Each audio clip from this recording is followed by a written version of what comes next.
I'd agree. I like, and I get, I find it tough to say dishonest for that particular reason, because I do believe he's good intention. Like he has good Well, intention.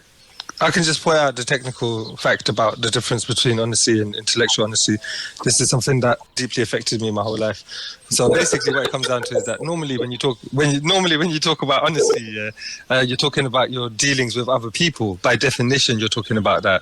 Where intellectual honesty specifically is your dealings with yourself. It's about you being honest enough to tell yourself the truth. So you could be a sort of person that maybe does certain things for bad reasons, but you lie to yourself and you keep telling, like, you could tell other people I do it for other reasons, but deep down you know what you really do it for. But if you're the sort of person that doesn't face up to that, then you're being intellectually dishonest to yourself, isn't it? You're pretending to yourself that you're doing things for certain reasons when deep down you really know you're not. So you're hiding from that reality. Now that's really where the hard line is. Honestly, when we're normally talking about it, is how you deal with other people, whether you lie to them or not, whether you be yourself or not, or pretend to be someone else, etc. But intellectual honesty is your dealings inside your own mind. Whether you lie to yourself, whether you fool yourself, whether you pretend that you've got good reasons for believing shit when you haven't. When you it took me a number of steps and stages to go through, and eventually I realized it was the actual key to making intellectual progress. Honesty is, in fact, the brain's most powerful weapon when dealing with reality and finding out what's true and what's not.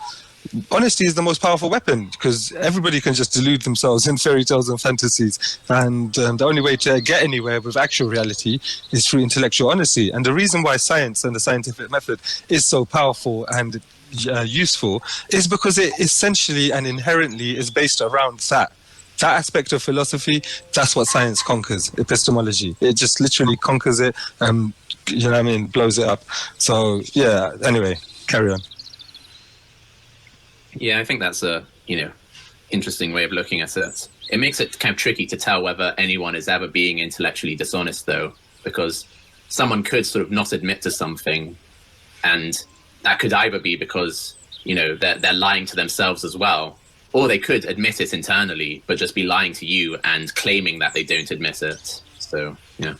Yeah, you see, there's a phrase for that. That's disingenuous. When somebody makes a claim and then you literally show them the physical evidence and they still deny it. This is what flat earthers and people like that are. That's literally disingenuous, as well as being intellectually dishonest, obviously, because they believe in if they genuinely believe it. Like you said, if they genuinely believe it, then they're not being intellectually dishonest. They're just fucking idiots, yeah. But if they play, if they deep down know that they're claiming some bullshit, their arguments are stupid, but they love, like someone like Ali Dawah, who he ain't got a fucking clue how valid the arguments or anything, or he just runs the gamut with what he knows gets him attention. So that is somebody who's intellectually dishonest as well as disingenuous. Do you know what I mean? But disingenuous is the people that when you show them the actual facts, they refuse to accept them, but they can. But deep down, they're not that stupid. Like if someone said, "Oh, if you push this thing with this much force, I reckon it will go this far," and then you actually do it 1,000 times and prove to them, and they still keep coming up with excuses. That's not intellectual dishonesty anymore. They're just being disingenuous. Subscribe to the Reanimator and hit the notification bell. Like, share, all that good stuff.